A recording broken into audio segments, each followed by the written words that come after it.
حضرت خالد نے کہا تھا رومیوں سے تم اپنی تعداد پر نہ جانا، اپنے اسلحہ پر نہ جانا، جان لو تمہارا مقابلہ آج اس قوم سے ہے جسے موت اتنی ہی عزیز ہے جتنی تمہیں زندگی عزیز ہے،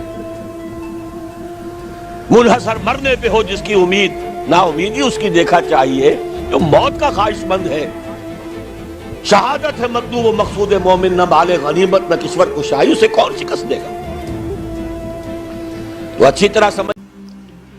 بلکہ قرآن میں ایک جگہ کہا گیا ہے أَفَإِن مِتَّ فَهُمُ الْخَالِدُونَ، کیا ہے نبی اگر آپ کا انتقال ہو گیا تو یہ کیا ہمیشہ رہیں گے؟ کون ہے دنیا میں جو ہمیشہ رہے؟ انتقال تو ہونا، آپ کا بھی ہونا ہے۔ إِنَّكَ مَيِّتٌ وَإِنَّهُمْ لَمَيِّتُونَ،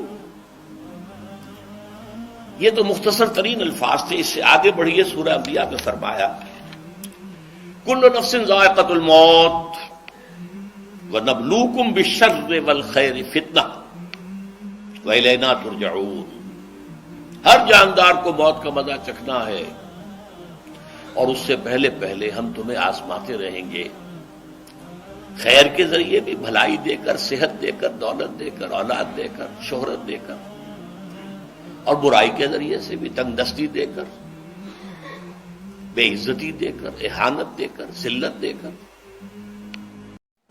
ایمان جو ہے اللہ پر، اور یقین اس بات کا جو کچھ ہو رہا ہے اللہ کے اذن سے ہو رہا ہے، اور یقین اس بات کا جو کچھ اللہ کر رہا ہے اس میں خیر ہے، بیدک الخیر۔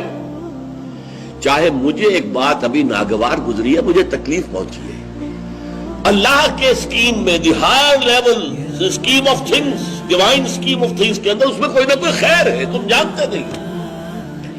اس کو کھولا گیا۔ پہلی بات تو یہ ہے کہ تمہیں خوشی ملے، راحت ملے، مسرت ملے، یا کوئی غم ہو یا رنج ہو یا دکھ ہو، دونوں حالتیں برابر ہیں، اس لیے کہ دونوں میں آزمائش ہے۔